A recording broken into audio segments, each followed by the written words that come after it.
নমস্কার, technical knowledge চ্যানেলে আপনাদের সকলকে স্বাগত জানাই। আজকে আমরা একটি ইন্টারভিউর আয়োজন করেছি। এতদিন ধরে কিন্তু বহু ছাত্রছাত্রীরই অনেক কমেন্ট আসছিল, তারা একজন অভিজ্ঞ শিক্ষকের কাছ থেকে তারা তাদের উত্তরগুলো পেতে চাইছিল।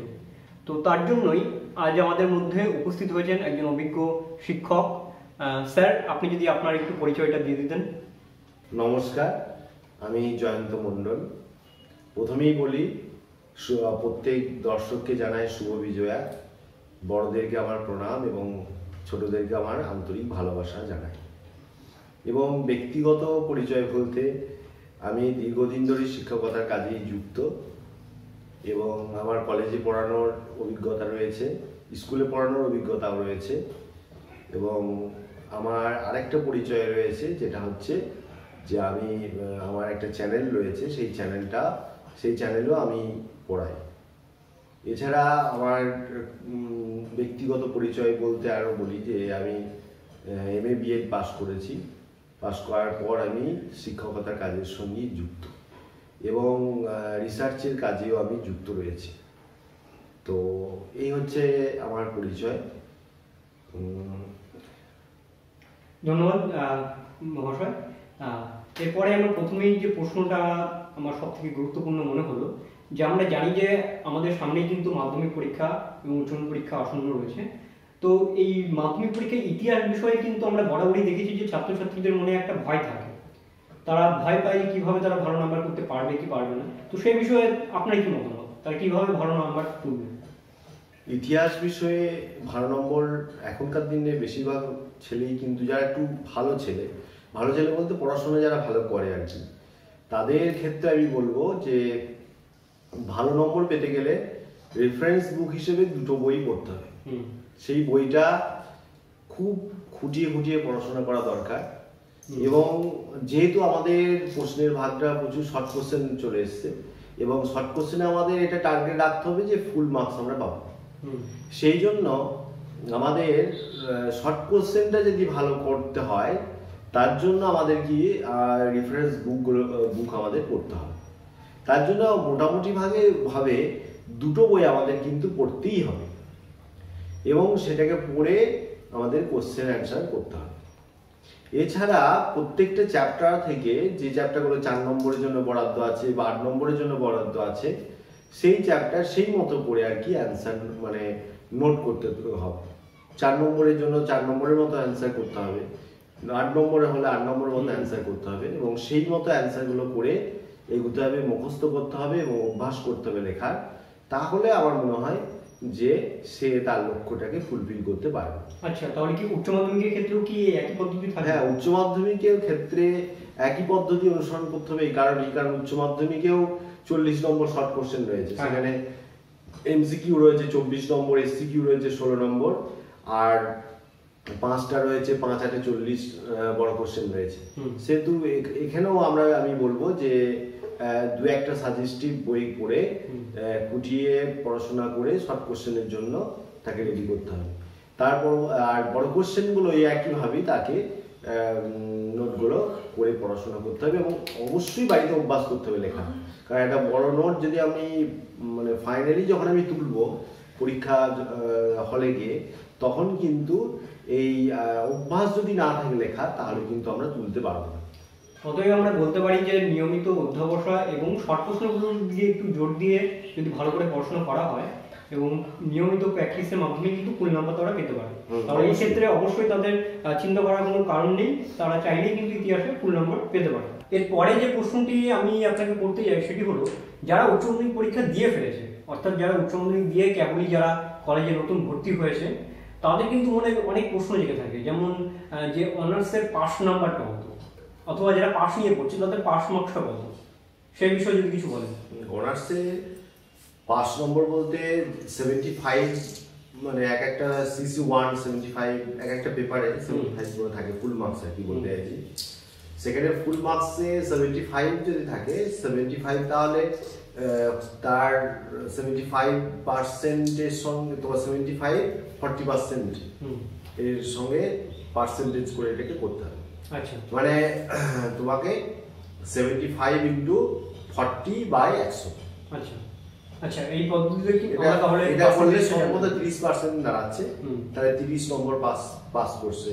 আচ্ছা, তাহলে 40% কে আমরা পাস মার্ক ধরতে পারি, যেহেতু 75 মার্কসের টোটাল পরীক্ষা হচ্ছে, তো সেক্ষেত্রে আমরা 40% তার বের করে মোটামুটি 30 নম্বরকে আমরা পাস মার্ক হিসেবে ধরতে পারি। হ্যাঁ, সেটাই বলছি। আচ্ছা আচ্ছা, এরপরে আমরা জানতে চাইবো যে অনার্সের এবং পাসের যে পরীক্ষাগুলি হয়ে থাকে তাদের কোশ্চেন প্যাটার্নটা ঠিক কেমন?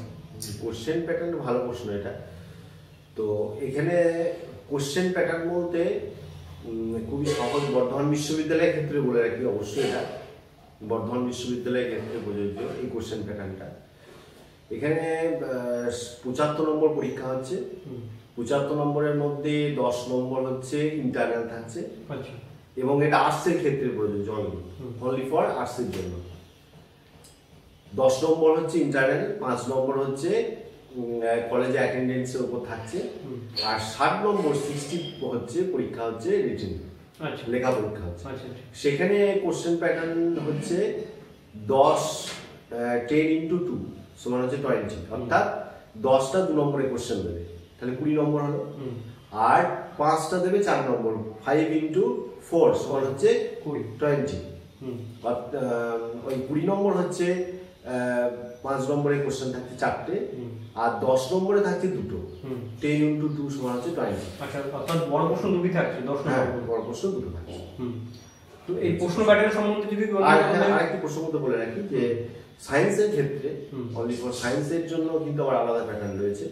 সেক্ষেত্রে 75 পরীক্ষা হচ্ছে এবং 10 নম্বর ইন্টারনাল, 5 নম্বর অ্যাটেন্ডেন্স, 20 নম্বর ইনাদের থাকবে। এই সায়েন্সের ক্ষেত্রে সায়েন্সের স্টুডেন্টদের জন্য 20 নম্বর থাকছে প্র্যাকটিক্যালের উপর, আর 40 নম্বর পরীক্ষা হচ্ছে রিটেন পরীক্ষা। আচ্ছা, তাহলে আর্টসের এবং সায়েন্স যারা রয়েছে তাদের ক্ষেত্রে একটু নিয়ম, তাদের ক্ষেত্রে একটু আলাদা। আচ্ছা, তো এরপরে এবং এটা অবশ্যই বর্ধমান বিশ্ববিদ্যালয়ের জন্য। আচ্ছা, এটা তাহলে দর্শকরা মনে রাখতে হবে, এটি হলো বর্ধমান ইউনিভার্সিটির জন্য।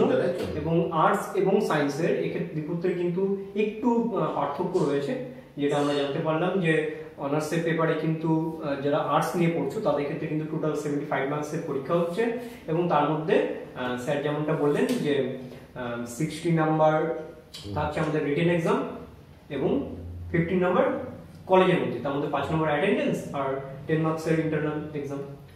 এরপরে যে প্রশ্নটা আপনাকে আমি করতে চাই সেটি হলো যে অনার্সের সাবজেক্ট কম্বিনেশন, অর্থাৎ ছাত্রছাত্রীদের সাবজেক্ট কম্বিনেশন কিভাবে রাখবে সেটাকে, এই নতুন কনসেপ্টটা কিন্তু অনেকে ক্লিয়ার হয় না সহজে, যারা নতুন কলেজে ঢোকে প্রবেশ করে, তো সেই বিষয়ে কি বলবেন? আমি স্টুডেন্টদের বলবো যে এখানে সাবজেক্ট কম্বিনেশন বলতে পরিষ্কার একদম কথা, যে অনার্স যদি একটা ক্যান্ডিডেট অনার্স নেয়, ধরো আমি ইতিহাস অনার্স নিয়ে পড়ছি, সেক্ষেত্রে আমি সাবজেক্ট দুটো সাবজেক্ট পাশে রাখবো, অবশ্যই সেটা একটা কন্ডিশন আছে, দুটো সাবজেক্ট পাশে রাখবো, কিন্তু আমাদের সেমিস্টার হচ্ছে 4টে সেমিস্টারের মধ্যে কমপ্লিট করতে হবে। মানে দুটো সাবজেক্টে আমি ইতিহাস অনার্স নিলাম, পাশে এক বাংলা সংস্কৃত নিলাম, তাহলে বাংলা দুটো সেমিস্টারে কমপ্লিট করতে হবে, আর আরেকটা নিলাম বাংলা আর একটা সংস্কৃত বলবো, তাই সেখানে সংস্কৃতটা আমি দুটো সেমিস্টারে কমপ্লিট করবো।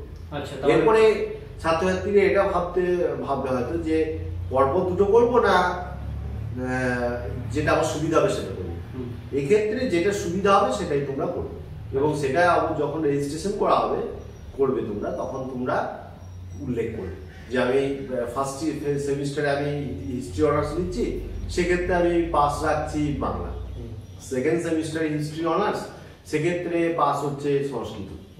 কারণ সিলেবাসটা দেখে তোমরা বুঝতে পারবে যেখানে সিলেবাস তোমার সুবিধা হবে সেই হিসেবে। অর্থাৎ ছাত্রছাত্রীরা চাইলে কিন্তু নিজেদের মতন পরের সেমিস্টারে পরিবর্তন করতে পারে। হ্যাঁ, অবশ্যই। তারা দুটি সাবজেক্ট রাখতে পারবে না, 4টে সেমিস্টারের মধ্যে তাদের কমপ্লিট করতে হবে প্রত্যেকটা সেমিস্টার, তাই তো? আচ্ছা, বেশ। এরপরে একজন প্রশ্ন করেছে যে অনার্স টিকিয়ে রাখার মূল মন্ত্র, তো এই বিষয়ে কি বলতে চাও? এটা তো অনার্স টিকিয়ে রাখার মূল মন্ত্র নিয়মিত অধ্যবসায়। আচ্ছা, তো এছাড়া আর কোনো অবশ্যই। তাহলে দর্শক বন্ধুরা, আমরা জানতে পারলাম যে পড়াশোনা যদি আমরা নিয়মিত অধ্যবসায় করি তাহলেই কিন্তু আমাদের এই বিষয়ে কোনো চিন্তা ভাবনা করার প্রয়োজন নেই।